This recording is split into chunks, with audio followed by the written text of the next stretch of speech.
Quiumba é um espírito negativado, né? Na verdade, eu falo que existe uma... Eu faço a leitura da seguinte forma. O Quiumba, ele é a pessoa que surtou, dementou, né? Ela teve um choque pós-morte e ficou presa naquela realidade dela. De uma certa forma, ela vai criando consciência de que ela está no plano espiritual. Ela está no plano espiritual, consciente de que está no plano espiritual, mas é aquele espírito revoltado, né? E aí, de novo, né? Este negativo dele, somado e associado, a função das entidades é puxar esse Quiumba ao passo de que ele possa se tornar um membro daquela egrégora, daquela corrente. É um trabalho, eu falo que é um trabalho social e espiritual.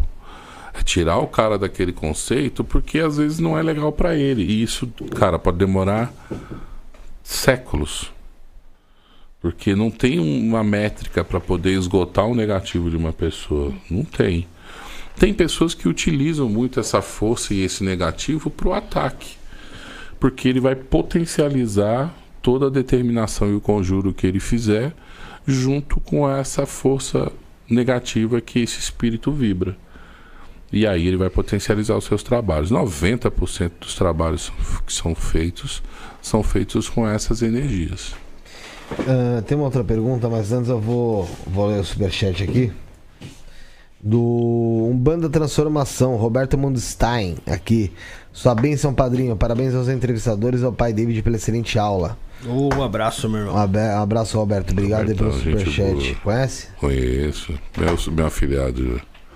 Tá no Rio de Janeiro. Tá no Rio? Tá em Petrópolis. Coitado. Brincadeira. Adoro Rio de Janeiro. Adoro. RJ. RJ. Adoro. Você acredita tá bem hoje. Tá bem. Você acredita em uma consciência, um espírito que deixe completamente de existir? Que nem reencarne mais, nem se torne uma entidade, que simplesmente deixe de existir? Eu não acho que ele deixa de existir. Ele vai se acoplar a uma força maior. E essa força maior não é muito esotérica, sabe? Que você tem um plano superior que só vibra, Não é bem isso. Eu acho que, por exemplo, eu vou pegar os próprios povos originários, né? Se você pegar a mãe Yara, a divindade Yara, ela não tem forma. Os indígenas enxergam ela como uma mulher, metade mulher, metade peixe, e ela é o grande ventre, aonde você volta para o ventre dela após a morte. Aonde ela vive? Nos rios. Você concorda que o rio em si, as águas, elas têm uma força sobre-humana, sobrenatural? Sim. Ela passa a ser uma energia viva. Então, para mim, existem espíritos que se acoplam de tal maneira nesse campo que ele faz parte daquilo. É como se fizesse parte da natureza. Ele vai acoplar naquela energia e encantou de vez. Ele perde essa forma do perispírito e passa a somar com aquela energia maior. Então ele não deixaria de existir, ele faz aquele negócio da união do todo. Do todo. Entendi. E você, pai David, o que você pensa desse pós-morte aí? Cara, assim, de novo observação, tá? A gente fala, eu sou pai, 4 filhos. Geração do caramba, né? É uma geração difícil. Eles estão muito avançados de nós. Então, teoricamente, eles são mais evoluídos do que nós. Sim. Porque os caras já foram e já voltaram. A gente ainda tá aqui moscando aqui ainda purgando, vendo o que a gente vai desenrolar aqui. Amanhã, quando você desencarna e acredita, que eu não acredito nessa reencarnação plural que o Espiritismo traz, né? Que você nasce aqui ou nasce na China, na Bósnia, não acredito nisso. Para mim, esse conceito de você trazer dentro da sua ancestralidade, da sua linhagem, isso tem mais sentido para mim.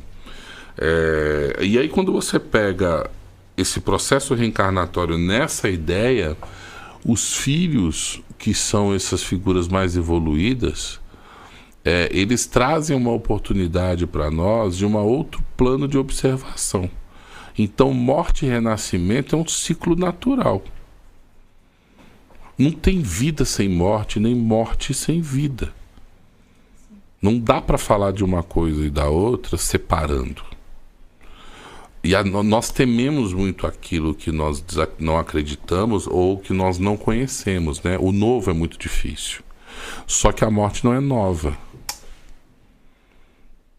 A gente já passou por esse processo de alguma forma. Romanticamente falando, biologicamente falando, você passa pelo processo de morte todos os dias.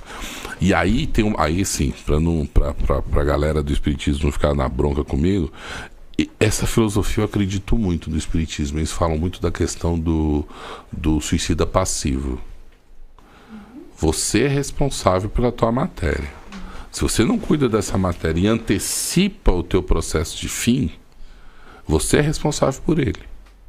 Aí vai gerar o tal gerar o tal do karma, ou vamos chamar do que quiser, nessa caminhada. Eu tô nessa caminhada aí. De suicida passivo?